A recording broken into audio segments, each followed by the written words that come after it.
Hello, welcome to Global Eye. I'm Parikshit Luthra. Nobel laureate and the chief advisor to the interim Bangladesh government, Muhammad Yunus, has said that the country's relationship with India is at a low point right now. Speaking to the Press Trust of India, Yunus said former Prime Minister Sheikh Hasina, who fled the country after protests, must stop making unfriendly gestures from India. Yunus said, and I quote, "If India wants to keep her until the time Bangladesh wants her back, the condition would be that she has to keep quiet," end of quote. Yunus went on to say, and I quote again, "Sitting in India, she's speaking and giving instructions. No one likes it. It is not good for us or for India. There is discomfort regarding it," end of quote. Yunus was referring to Hasina's statement on the 13th of August, where she demanded that those involved in killings and vandalism during the anti-govt protests be identified and punished. Yunus also emphasized that Hasina has to be brought back to Bangladesh and tried in front of everyone. He further stressed that while Bangladesh values strong bilateral relations with India, the Indian government must move beyond the narrative that portrays every other political body except the Awami League as Islamist. We're joined by Pankaj Saran, former Deputy National Security Advisor for India. Ambassador Saran, thank you very much for joining us on the program. This was rather scathing, wasn't it? Muhammad Yunus, the head of the caretaker government, saying that, listen, you cannot have the narrative that Sheikh Hasina is the only good leader for the stability of Bangladesh. This narrative needs to be dropped, and you need to be open to engaging with other political parties in Bangladesh. How do you read Muhammad Yunus's statements towards India? Yeah, thank you. I actually think it's quite strange. I mean, I understand these are emotional moments for Bangladesh, but I think he's misreading the Indian attitude towards Bangladesh. You know, the fact that this narrative that he's quoting, it's not based in fact, it's actually factually incorrect. And I really think that he should revisit the historical record of how India has dealt with, General Ziaur Rahman, General Hussain Muhammad Ershad, Prime Minister Khaleda Zia. We don't decide who the government in Bangladesh is. It's the people and their institutions. So this desire to externalize internal problems is not helpful. I think Bangladesh faces very severe internal challenges, and it would be much more helpful if everyone were to focus on those challenges. To lay the blame on India and to have this kind of an obsessive attitude towards India at this point in Bangladesh's history is not really helpful. And I may also say I don't think it reflects the popular opinion in Bangladesh. So I find the whole statement as a whole rather emotional. Right. What I would also like to ask you is what Muhammad Yunus said about Sheikh Hasina, that she must keep quiet. If India wants good relations with Bangladesh, then Sheikh Hasina must not make any statement from Indian soil.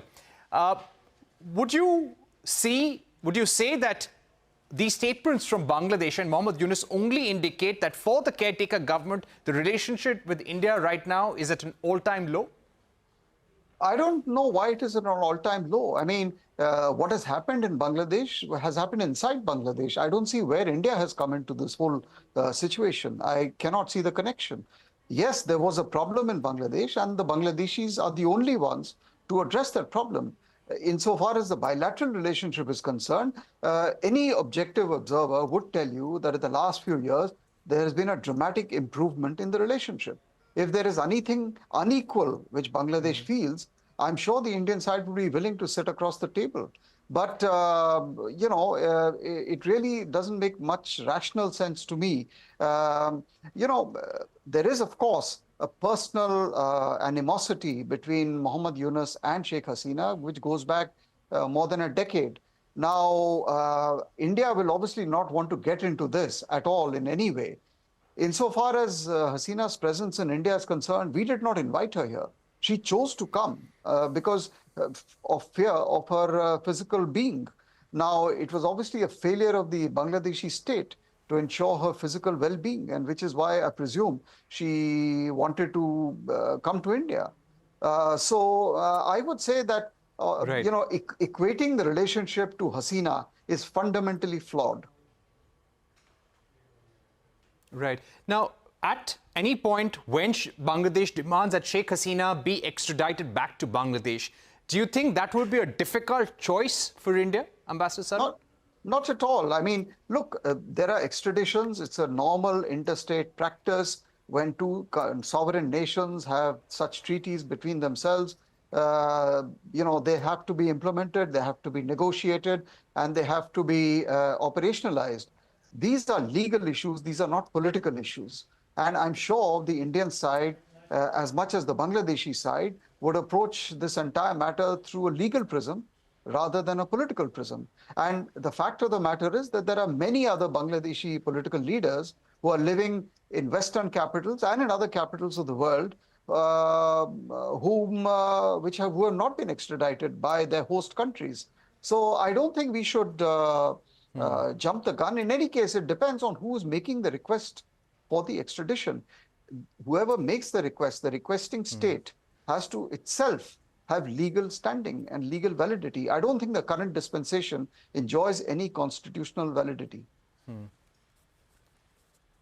Right. My final question, Muhammad Yunus in that interview has also spoken about reviewing the Adani electricity deal, other transit deals as well.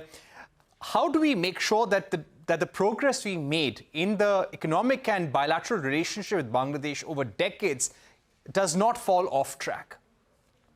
I think the only way we can ensure that is to emphasize that all of this was done for the benefit of the people of Bangladesh.